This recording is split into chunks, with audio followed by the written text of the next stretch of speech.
Welcome to JE education. Last video में मैंने chapter 5 के 5.1 एक्सरसाइज का क्वेश्चन नंबर 1 से 10 तक आपको एक्सप्लेन कर दिया था। आज मैं क्वेश्चन नंबर 11 से स्टार्ट करता हूँ। क्वेश्चन नंबर 11 में कह रहा है कि in the following figure is angle 1 adjacent to angle 2। Figure आप देख रहे हो, इसमें हमें बताना है कि एंगल 1 जो है वो एंगल 2 का एडजेसेंट है या नहीं है। उसके साथ हमें रीजन भी देना है, गिव रीजन भी लिखा हुआ है। आप देख रहे हो कि एंगल 1 और 2 का जो वर्टिक्स है वो कॉमन नहीं है। एंगल 1 का वर्टिक्स ये पॉइंट है, एंगल 2 का वर्टिक्स जो है वो ये पॉइंट है। कोई भी दो एंगल एडजेसेंट एंगल तभी होते हैं जब उसके वर्टिक्स जो हो वो क्या होना चाहिए, कॉमन होना चाहिए। लेकिन यहाँ वर्टेक्स जो है वो कॉमन नहीं है, इसीलिए एंगल 1 और एंगल 2 जो है वो एडजेसेंट एंगल नहीं होगा। तो हम लिख देंगे no angle 1 and angle 2 are not adjacent।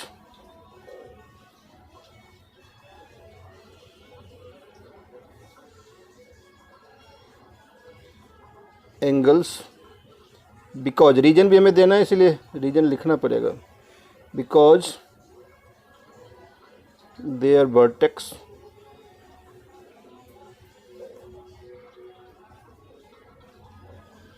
Is not common. And 11 question में बस इतना ही करना था, यही बताना था कि एडजेसेंट है या नहीं। नहीं है तो हमें रीजन लिखना था, हमने रीजन लिख दिया, because there vertex is not common. अब हम चलते हैं क्वेश्चन नंबर 12 की तरफ, जो कि पहले में लिख लिया हूँ। Find the value of angles x y and z in each of the following. अब क्वेश्चन नंबर 12 में हमें एक्स वाई जेड का वैल्यू फाइंड आउट करना है। डायग्राम गिवन है, उसको आप ध्यान से देखो और करो। तो फर्स्ट पार्ट जो इसका है, ये इसका फर्स्ट पार्ट है, ये क्वेश्चन का सेकेंड पार्ट। फर्स्ट पार्ट में एंगल एक्स जो होगा वो हो जाएगा 55। 55 क्यों होगा? क्योंकि वर्टिकली अपोजिट एंगल है। कौन सा एंगल है ये? इसको हम बोलते हैं वर्टिकली अपोजिट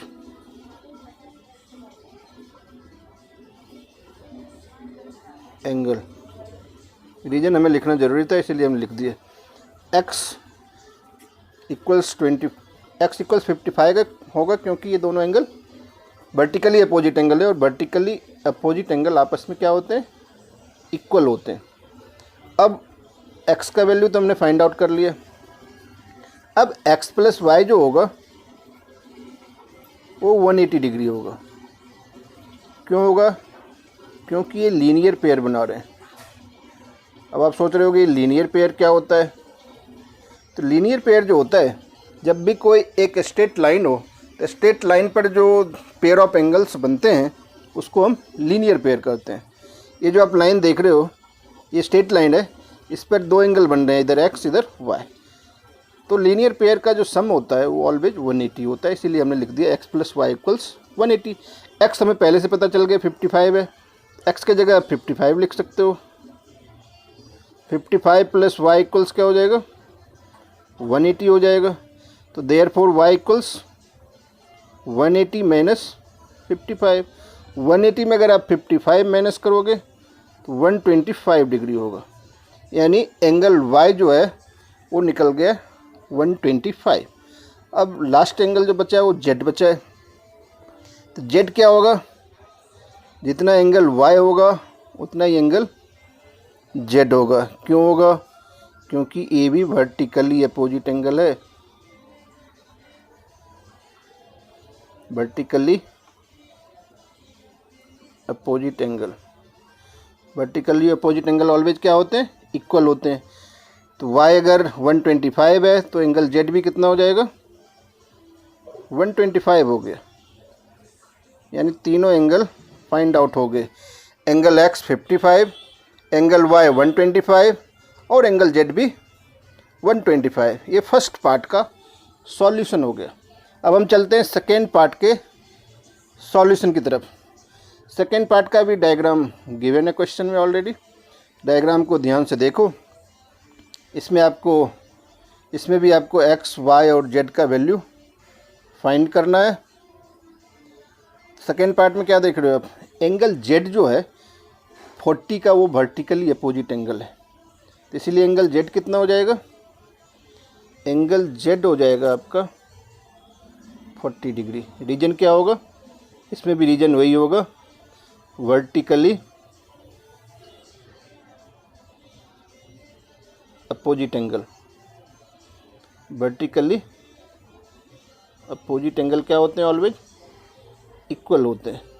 तो z का वर्टिकली अपोजिट एंगल क्या हो जाएगा, 40, यानी z हमने फाइंड आउट कर लिया है। अब फिर आप ध्यान से देखोगे तो y और z जो है वो एक स्ट्रेट लाइन पर है, यानी y और z, angle y plus angle z equals हो जाएगा 180 डिग्री। क्यों होगा ये, क्योंकि ये लीनियर पेयर है।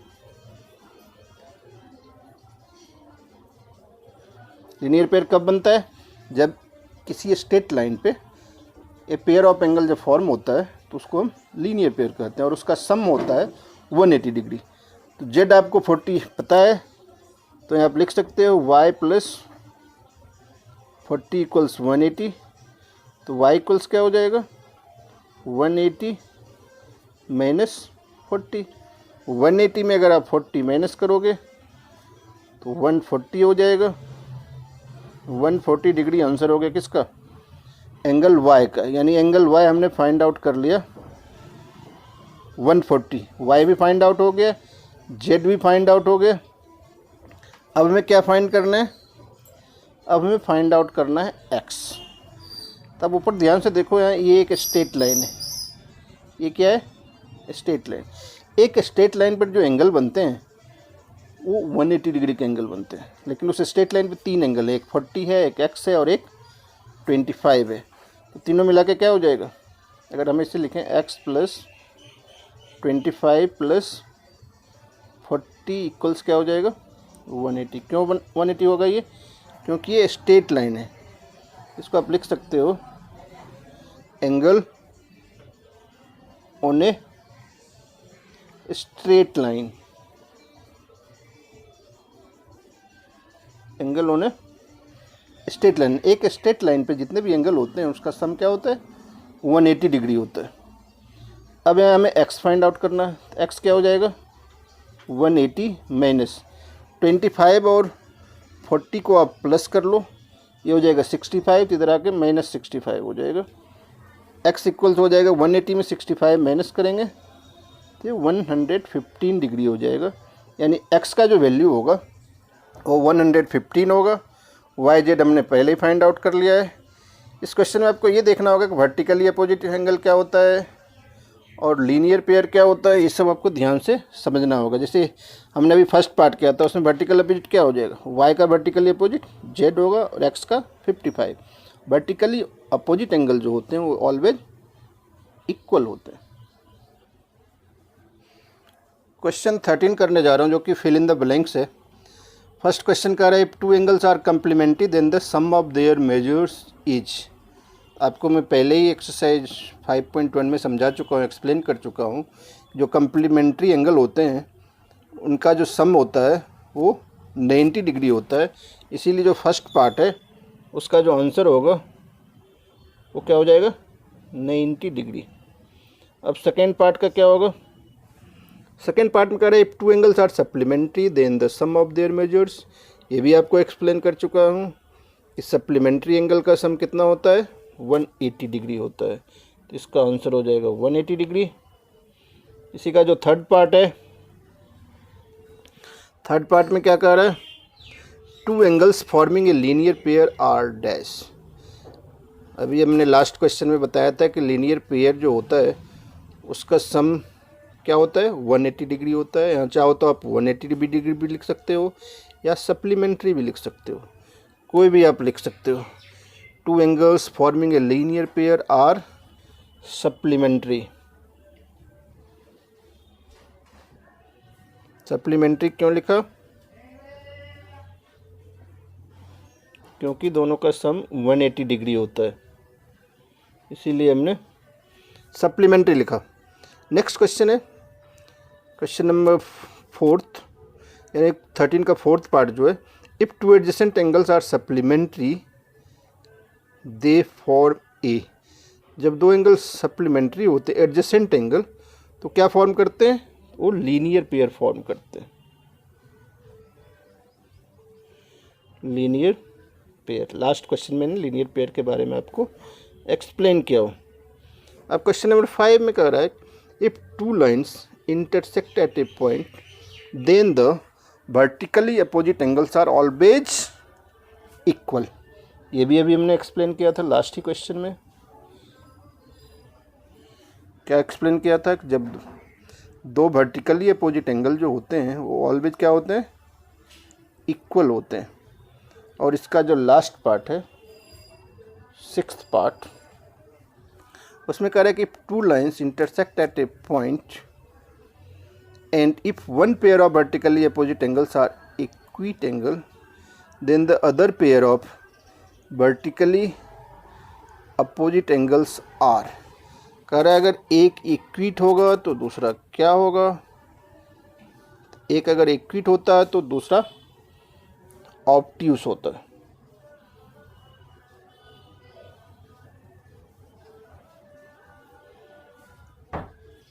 ऑब्ट्यूस लिख दो या ऑप्टिस एंगल लिख दो।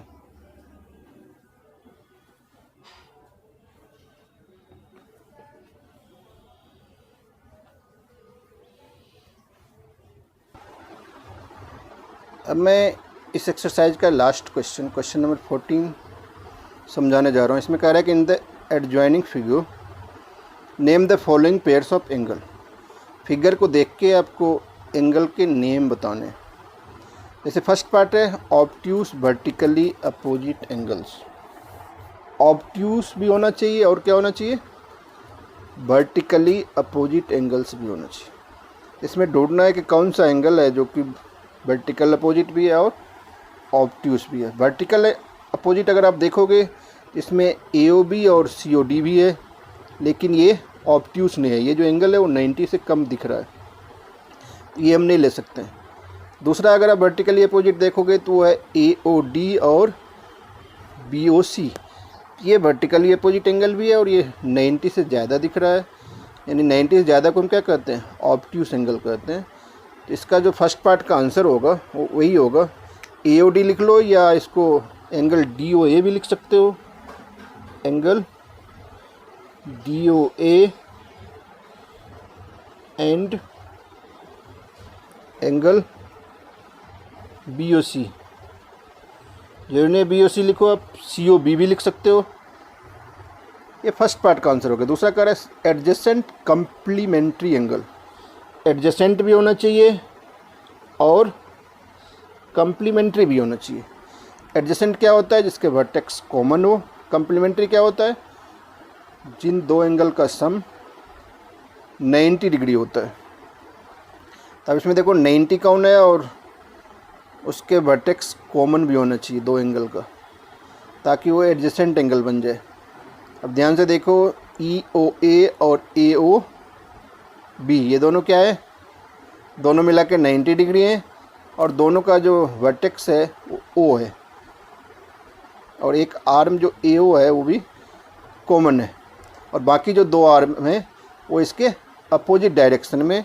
इसीलिए दोनों एंगल जो होंगे वो एडजेसेंट एंगल होंगे और ये कि दोनों के सम 90 है तो इसीलिए एडजेसेंट कंप्लीमेंट्री एंगल होंगे। इसका हम नाम लिख देंगे एंगल EOA लिख सकते हो या फिर AOE लिख सकते हो। Angle AOE and angle BOA। BOA की जगह आप चाहो तो AOB भी लिख सकते हो, दोनों का मतलब एक ही होता है। अब नेक्स्ट पार्ट जो है इसका थर्ड पार्ट में कह रहा है इक्वल सप्लीमेंट्री एंगल, वो सप्लीमेंट्री होना चाहिए और इक्वल भी होना चाहिए। सप्लीमेंट्री एंगल क्या होता है, जिस दो एंगल का यानी जिस पेयर ऑफ एंगल का सम जो होता है वो 180 डिग्री होता है, उसको हम सप्लीमेंट्री एंगल कहते हैं। और इक्वल सप्लीमेंट्री एंगल कब होगा, जब दोनों एंगल 90 के ईच होंगे, तो वो इक्वल सप्लीमेंट्री एंगल होगा।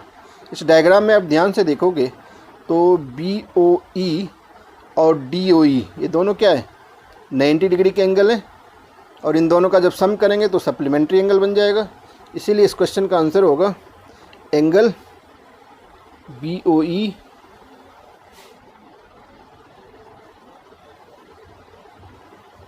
एंड एंगल EOD या DOE, कुछ भी लिखो आप। ये थर्ड पार्ट का आंसर हो गया। अब फोर्थ पार्ट आप ध्यान से देखो तो उसमें कह रहा है अनइक्वल सप्लीमेंट्री एंगल, यानी सप्लीमेंट्री भी होना चाहिए और अनइक्वल भी होना चाहिए, यानी इक्वल नहीं होना चाहिए, वो भी हम ढूंढना है। क्या होना चाहिए, वो सप्लीमेंट्री तो होना चाहिए लेकिन अनइक्वल यानी इक्वल नहीं होना चाहिए। अब ध्यान से देखो, इसमें चाहो तो आप AOE और EOC लिख सकते हो, या फिर चाहो तो BOC और COD भी लिख सकते हो, ये भी सप्लीमेंट्री एंगल फॉर्म कर रहे हैं। Angle AOE and angle EOC या COE, कुछ भी लिख सकते हो। दूसरा अगर आप चाहते तो इसमें DOC एंड BOC भी लिख सकते थे, क्योंकि ये दोनों मिलके भी सप्लीमेंट्री एंगल है और अनइक्वल भी है। एक ही लिखना था इसलिए हमने एक एंगल शो कर दिया। क्वेश्चन नंबर 5 है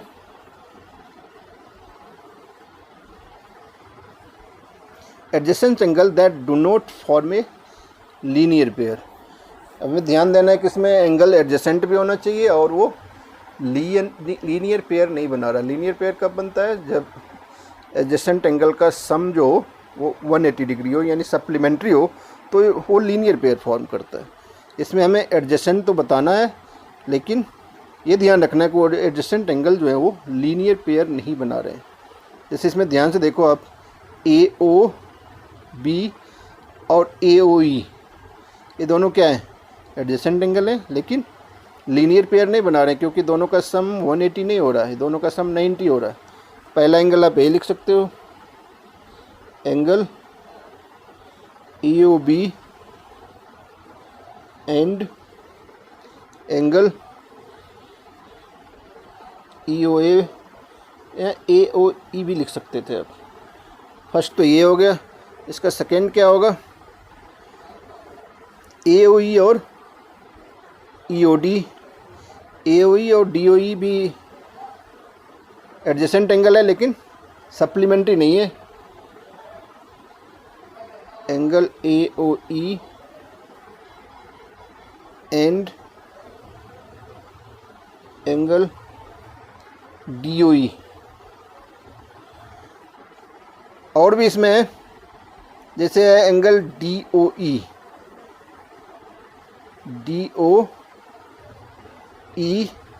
और DOC, वो भी लिख लेते हैं। Angle DOE and angle DOC, ये भी एडजेसेंट एंगल है लेकिन लीनियर पेयर नहीं है। इस तरह से क्वेश्चन नंबर 14 जो है वो भी कंप्लीट हो गया, और एक्सरसाइज 5.1 जो था वो सारा मैंने आपको एक्सप्लेन कर दिया हूँ। अब तक भी अगर आपने मेरा चैनल सब्सक्राइब नहीं किया है तो इसे सबसे पहले आप सब्सक्राइब कर लो, और जितना मर्जी है इसे शेयर भी कर सकते हो। अब मैं आपको एक्सरसाइज 5.2 का फर्स्ट क्वेश्चन समझाने जा रहा हूँ। इसमें कह रहा है कि state the property that is used in each of the following statements. Diagram बना हुआ है। फर्स्ट पार्ट में if A parallel to B then angle 1 equals angle 5। ध्यान से आप देखो, एंगल 1 जो है वो एंगल 5 के इक्वल है। आपको ये बताना है कि क्यों इक्वल है, किस प्रॉपर्टी की वजह से इक्वल है। एंगल 1 और एंगल 5 जो है उसको हम क्या कहते हैं, एंगल 1 5 जो है वो करस्पॉन्डिंग एंगल है। सिमिलरली एंगल 2 और 6 भी करस्पॉन्डिंग होगा, 4 और 7 भी एक दूसरे का करस्पॉन्डिंग है, और 3 और 8 भी करस्पॉन्डिंग एंगल है।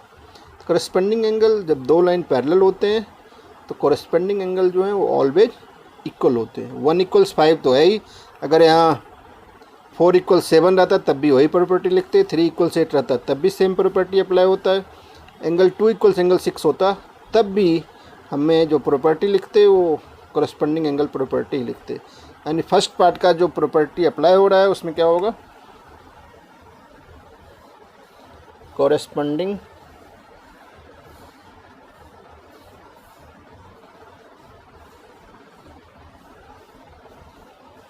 Angles property.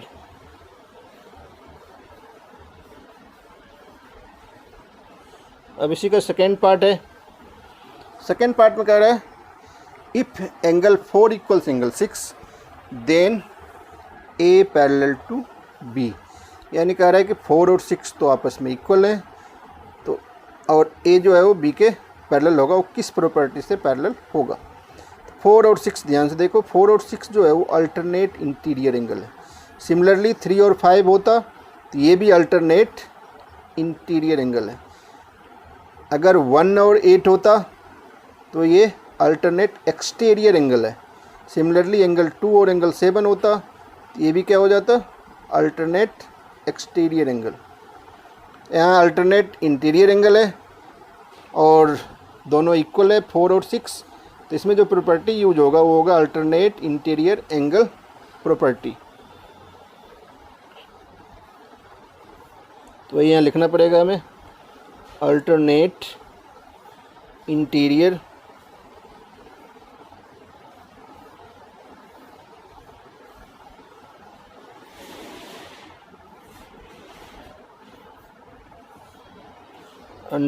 Alternate interior angle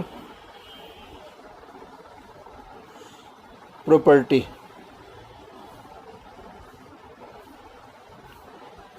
अब जो इसका थर्ड पार्ट है यानी लास्ट पार्ट जो है इस क्वेश्चन का, उसमें कह रहा है if angle 4 + 5 = 180 degree then A parallel to B. 4 + 5 180 है, यहाँ ये भी हो सकता था एंगल 3 + 6 180, दोनों में ही सेम प्रॉपर्टी अप्लाई होगा। इसको इस प्रॉपर्टी का नाम होता है को इंटीरियर एंगल, को इंटीरियर एंगल सम प्रॉपर्टी, या इसको ऐसे भी लिख सकते हैं interior angles of the same side of a transversal. इसको को इंटीरियर भी लिख सकते हैं।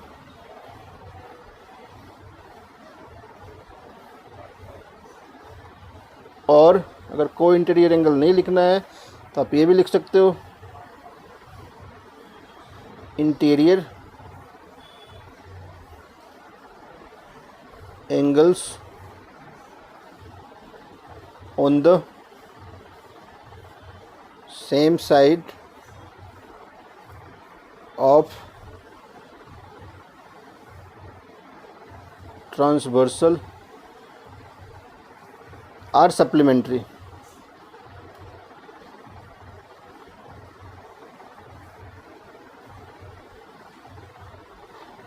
यस, सीधा लिख देना को इंटीरियर एंगल सम प्रॉपर्टी।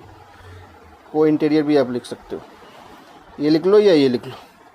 इस तरह से क्वेश्चन फर्स्ट जो था इसमें सिर्फ प्रॉपर्टी का नाम लिखना था, ये मैंने लिख दिया, एक्सप्लेन भी कर दिया।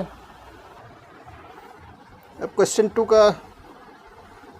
2 में कह रहा है कि in the adjoining figure identify the pairs of corresponding angles. Figure को देख के हमें बताना है कि इसमें करस्पॉन्डिंग एंगल्स कौन कौन से हैं। ये तो मैंने लास्ट क्वेश्चन में भी डिस्कस कर दिया था, लेकिन फिर भी मैं एक बार और एक्सप्लेन कर देता हूँ। दो लाइन आप देख लो जो कि पैरेलल है, थर्ड लाइन ये लाइन और ये लाइन जो है पैरेलल लाइन है, और ये जो लाइन देख रहे हो ये इसका ट्रांसवर्सल लाइन है जो कि दोनों लाइन को इंटरसेक्ट करते हैं। इसमें हमें ढूंढना है कि करस्पॉन्डिंग एंगल कौन कौन है। इधर देखो, एंगल 4 और angle 8, angle 4 and angle 8, angle 4 और एंगल 8 क्या हो जाएंगे, करस्पॉन्डिंग एंगल हो जाएंगे। दूसरा जो होगा वो हो जाएगा एंगल 3 एंड एंगल 7। ध्यान से देखो, angle 4 and angle 8, angle 3 and angle 7। Similarly अगर इस साइड आप आ जाओगे तो एंगल 1 एंड एंगल 5 और एंगल 2 एंड एंगल 6। ये सारे जो एंगल मैंने लिखा है वो है कॉरस्पॉन्डिंग एंगल। फर्स्ट पार्ट का यही आंसर हो जाएगा। अब सेकेंड पार्ट में कह रहा है the pairs of alternate interior angle. ध्यान रखना, आप अल्टरनेट एंगल नहीं लिखा है, खाली अल्टरनेट इंटीरियर एंगल लिखा हुआ है, तो हमें अल्टरनेट इंटीरियर एंगल ही यहाँ लिखना है। अल्टरनेट इंटीरियर एंगल क्या हो जाएगा, 2 का अल्टरनेट 8 होगा, 3 का 5 होगा, वही आप लिख लो, एंगल 3 एंड एंगल 5, और दूसरा जो होगा वो होगा एंगल 2 एंड एंगल 8। जरूरी नहीं है कि हम पहले 2 ही लिखें, पहले 8 भी लिख सकते हैं, एंगल 8 एंड एंगल 2 लिख सकते हैं। इसी तरह से ऊपर हम एंगल 5 एंड एंगल 3 भी लिख सकते हैं। अब थर्ड पार्ट जो हमारा है, थर्ड पार्ट में क्या कह रहा है, the pairs of interior angles on the same side of the transversal.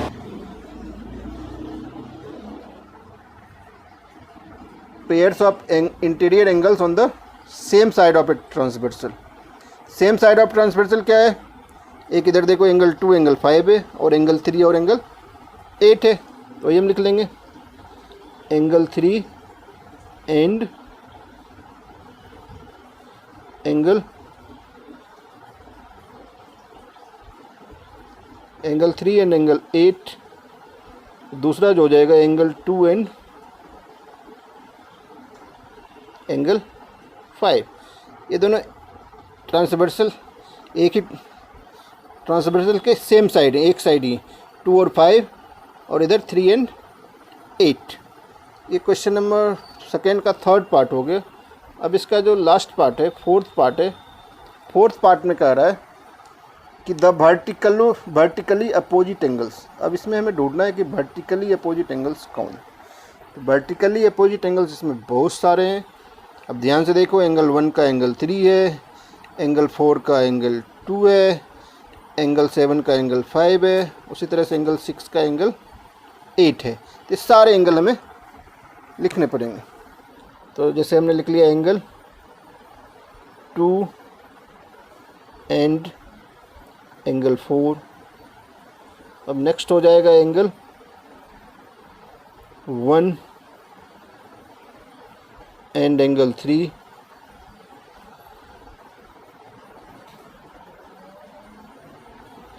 अब नेक्स्ट लाइन में देखोगे, अब एंगल 5 का एंगल 7 हो जाएगा, और एंगल 5 एंड एंगल 7, और लास्ट जो होगा वो होगा एंगल 8 एंड एंगल 6। ये सारे के सारे जो एंगल अभी मैंने लिखा है वो क्या है, ये वर्टिकली अपोजिट एंगल है। इसको VOA भी लिख सकते हैं शॉर्ट फॉर्म में, vertically opposite angle.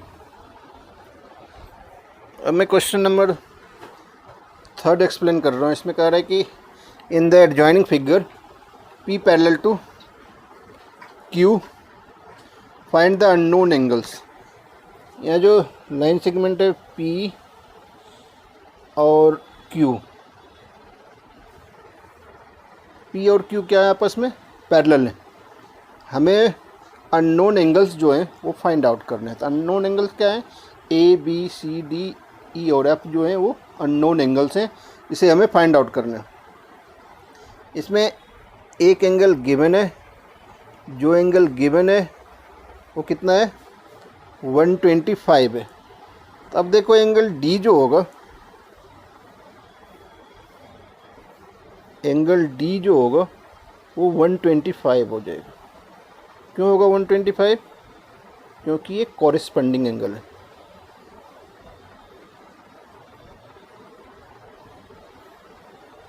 Corresponding angle,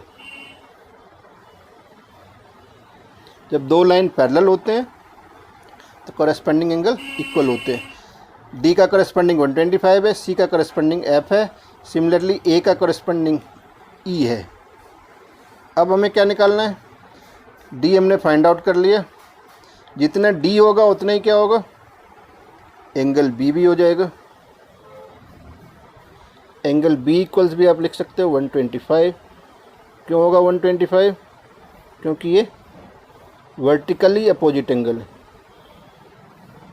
VOA, vertically opposite angle. Angle B भी हमें फाइंड आउट हो गया। अब एंगल E प्लस 125 इक्वल्स हो जाएगा 180। क्यों होगा? क्योंकि ये लीनियर पेयर फॉर्म कर रहे हैं, ये लीनियर पेयर बना रहे हैं। इससे हम एंगल E फाइंड आउट कर सकते हैं, 180 माइनस 125। 180 में अगर आप 125 माइनस कर लोगे तो 55 आएगा, यानी एंगल E 55 डिग्री होंगे। ये भी एक आंसर हो गया। एंगल B भी निकल चुका है। अब E निकल गया तो हम A भी फाइंड आउट कर सकते हैं। एंगल A इक्वल्स क्या हो जाएगा, एंगल A इक्वल्स हो जाएगा एंगल E इक्वल्स 55 डिग्री। क्यों? क्योंकि ये कॉरेस्पॉन्डिंग एंगल है। रीजन लिखना ज़रूरी है, एक कॉरेस्पॉन्डिंग एंगल्स हैं। अब कौन सा एंगल बच गया, ए हमने निकाल लिए, डी भी निकाल लिए, सी एंगल हमने नहीं निकाला है तो एंगल सी निकाल लेते हैं। एंगल सी क्या होगा, एफ भी नहीं निकाला। एंगल ई जितना होगा उतना ही एंगल एफ हो जाएगा। Angle E equals angle F. E हमारा कितना है, 55 है। एफ भी क्या हो जाएगा, 55 हो गया। ये क्यों होगा, क्योंकि ये भी वर्टिकली अपोजिट एंगल है। अगर एफ निकल जाएगा तो एंगल सी भी फाइंड आउट हो जाएगा। एंगल एफ जितना होगा उतना ही एंगल सी होगा, 55 डिग्री। ये भी हो जाएगा कॉरेस्पॉन्डिंग एंगल।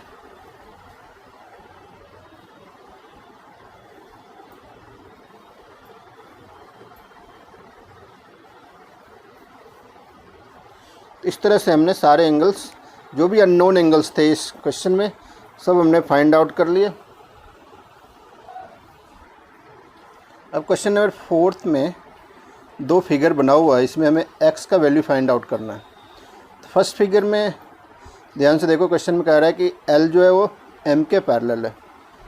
जब दो लाइन पैरेलल होते हैं तो हमें पता है कॉरेस्पॉन्डिंग एंगल इक्वल होते हैं। Alternate interior angle, alternate exterior angle, सारे क्या होते हैं, इक्वल होते हैं।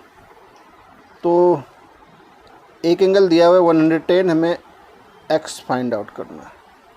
तो x फाइंड आउट करने के लिए क्या करोगे आप, चाहो तो इस एंगल को कुछ लेट कर लो, यहाँ भी लेट कर सकते हो, यहाँ भी लेट कर सकते हो, कहीं भी लेट कर सकते हो। तो इसको हम एंगल P लेट कर लेते हैं। तो एंगल P प्लस 110 मिल के कितना हो जाएगा, 180 हो जाएगा। क्यों होगा? क्योंकि ये लीनियर पेयर बना रहे हैं। इससे हम एंगल P फाइंड आउट कर सकते हैं। P इक्वल्स हो जाएगा 180 माइनस 110। 180 में 110 माइनस करेंगे 70 डिग्री हो जाएगा। एंगल P हमने फाइंड आउट कर लिया। एंगल X जितना होगा उतना ही क्या होगा? एंगल P होगा। क्यों होगा? क्योंकि ये कॉरेस्पॉन्डिंग एंगल है।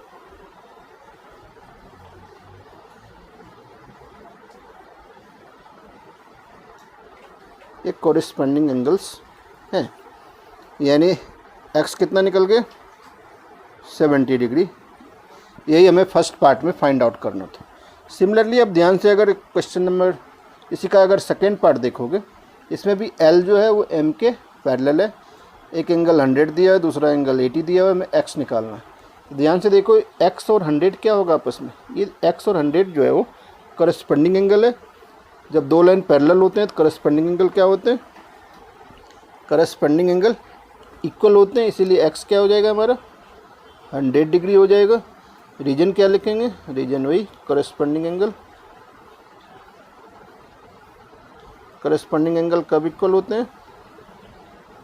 जब दो लाइन पैरेलल होते हैं तभी जाकर के कॉरेस्पॉन्डिंग एंगल इक्वल होते हैं। इस क्वेश्चन में L parallel to M already given है, इसीलिए x इक्वल्स 100 डिग्री होगा। क्वेश्चन नंबर 5 में कह रहा है कि in the given figure the arms of two angles are parallel. Arm समझ रहे हो आप? दो एंगल है, एक एंगल है ABC, दूसरा है DEF। दोनों के आर्म्स जो इक्वल है, सॉरी इक्वल नहीं, पैरेलल है। AB जो होगा वो DE के पैरेलल होगा। सिमिलरली BC जो होगा वो EF के पैरेलल होगा। ये क्वेश्चन में गिवन है। तो जब हम फर्स्ट पार्ट करेंगे, फर्स्ट पार्ट में हम लिखेंगे AB पैरेलल टू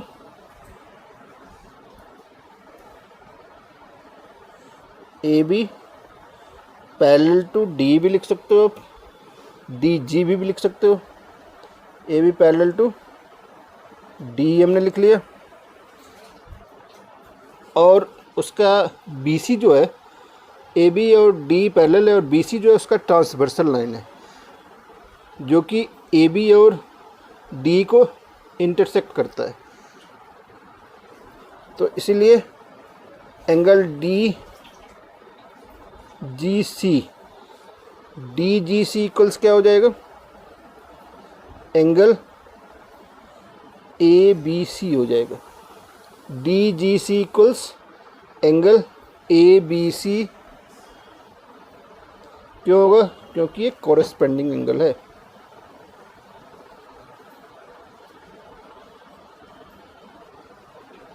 एक कॉरेस्पॉन्डिंग एंगल से ABC 70 डिग्री है, इसीलिए DGC कितना हो जाएगा? 70 डिग्री हो जाएगा। फर्स्ट पार्ट का यही आंसर हो जाएगा।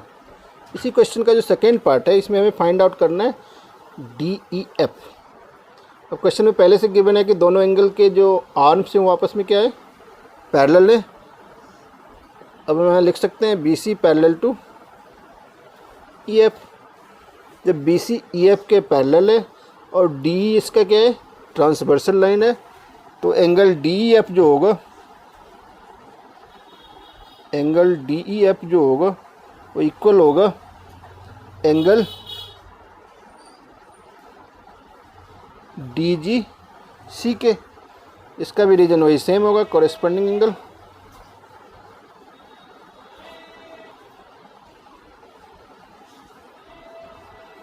तो DGC हमने पहले 70 फाइंड आउट कर लिया है, देयरफॉर DEF भी कितना हो जाएगा? DEF भी हो जाएगा 70 डिग्री, क्योंकि दोनों एंगल आपस में कॉरेस्पॉन्डिंग एंगल है। इसी के साथ क्वेश्चन नंबर 5 हमारा कंप्लीट हो गया। अब मैं एक्सरसाइज 5.2 का लास्ट क्वेश्चन नंबर 6 एक्सप्लेन करने जा रहा हूँ। इसमें कह रहा है कि in the given figures below decide whether L is parallel to M। हर क्वेश्चन में हमें ये पता करना है L जो है वो M के पैरेलल है या नहीं। एल एम के पैरेलल है या नहीं है।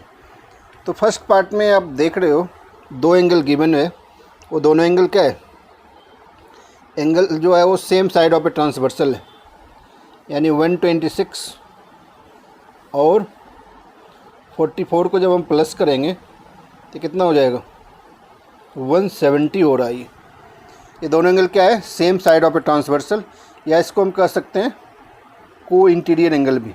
अगर ये को इंटीरियर एंगल का सम 180 डिग्री होता तब एल जो है वो एम के पैरेलल होता, क्योंकि जब दो लाइन पैरेलल होते हैं तो sum of the interior angles on the same side of a transversal क्या होता है, 180 डिग्री होता है, बट यहाँ 170 डिग्री है।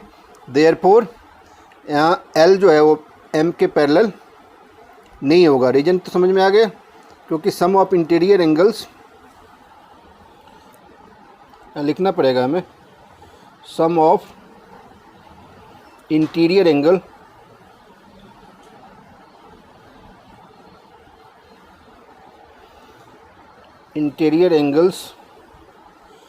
on the same side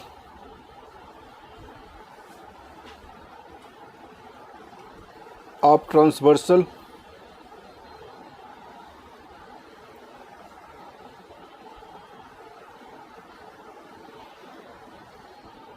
is not equal to 180 degree, therefore L is not parallel to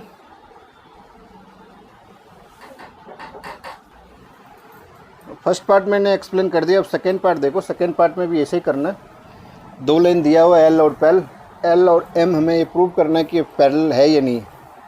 दो लाइन है, उसका ट्रांसवर्सल लाइन एन है। तो इसमें क्या करो कि एक एंगल को लेट कर लो, चाहो तो आप ये एंगल भी लेट कर सकते हो, ये भी लेट कर सकते हो। अगर हम ये लेट कर लें, मान लो इसे x है, तो x प्लस 75 इक्वल्स क्या हो जाएगा, 180 होगा। क्यों होगा, क्योंकि ये लीनियर पेयर बना रहे हैं। इससे हम x फाइंड आउट कर लेंगे। x हो जाएगा 180 माइनस 75, यानी x जो है वो हमारा 105 डिग्री निकल जाएगा। अब देखो x 105 है और ये क्या है 75, ये दोनों क्या है, करस्पेंडिंग एंगल है। करस्पेंडिंग एंगल इक्वल नहीं है, इसीलिए L जो है वो M के पैरेलल नहीं होगा। x जो है वो नॉट इक्वल टू 75, इसका मतलब क्या हुआ कि corresponding angles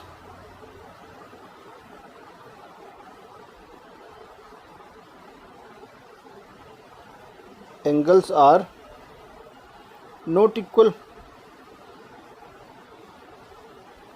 therefore L is not parallel to M। इसमें भी L जो है वो M के पैरेलल नहीं होगा। अब हम चलते हैं थर्ड पार्ट में। थर्ड पार्ट में भी कुछ एंगल्स गिवन है, 57 और 123 डिग्री। इसमें भी कोई एक एंगल आप लेट कर लो, जैसे हमने x या y लेट कर लेते हैं। मान लो यहाँ y लेट कर लिया, तो y प्लस 123 डिग्री इक्वल्स 180 होना चाहिए। क्यों, क्योंकि ये लीनियर पेयर है।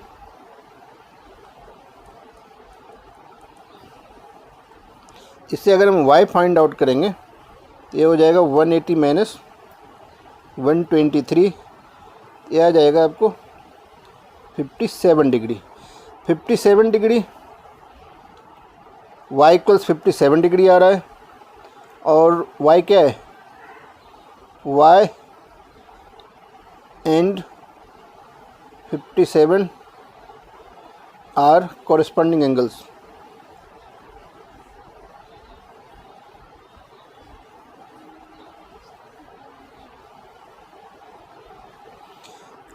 y और 57 दोनों क्या है, कॉरेस्पेंडिंग एंगल है, और दोनों का वैल्यू क्या है, दोनों का वैल्यू भी सेम है, यानी 57 डिग्री है। इसीलिए L क्या हो जाएगा, L जो है वो इस क्वेश्चन में यानी थर्ड पार्ट में पैरेलल हो जाएगा M का, क्योंकि कॉरेस्पेंडिंग एंगल तभी इक्वल होते हैं जब वो दोनों लाइन आपस में क्या हो, पैरेलल हो, यानी थर्ड पार्ट का L जो है वो M के पैरेलल होगा। अब क्वेश्चन 6 का जो लास्ट पार्ट है यानी फोर्थ पार्ट है उसको हम करेंगे। फोर्थ पार्ट भी हमें इसी तरह करना पड़ेगा, जैसे इसको y मानना था, हम इसको चाहे तो z लेट कर लेंगे। z लेट करेंगे तो यहाँ भी एंगल z प्लस 98 इक्वल्स क्या आ जाएगा 180, क्योंकि ये लीनियर पेयर है, ये भी क्या बना रहा है, लीनियर पेयर बना रहा है। इससे एंगल z अगर हम निकाल लेंगे तो 180 माइनस 98 आएगा, दोनों को माइनस करेंगे तो ये 82 आएगा। अब z जो है 72 के इक्वल नहीं है, क्योंकि 72 जो है यहाँ 72 है और z हमारा 82 आया। अगर ये दोनों इक्वल होता तो इसका मतलब होता है करस्पॉन्डिंग एंगल इक्वल है, लेकिन यहाँ भी करस्पॉन्डिंग एंगल क्या है, इक्वल नहीं है। यहाँ भी लिख दो करस्पॉन्डिंग एंगल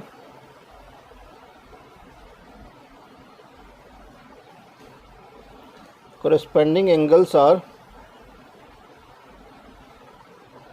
not equal,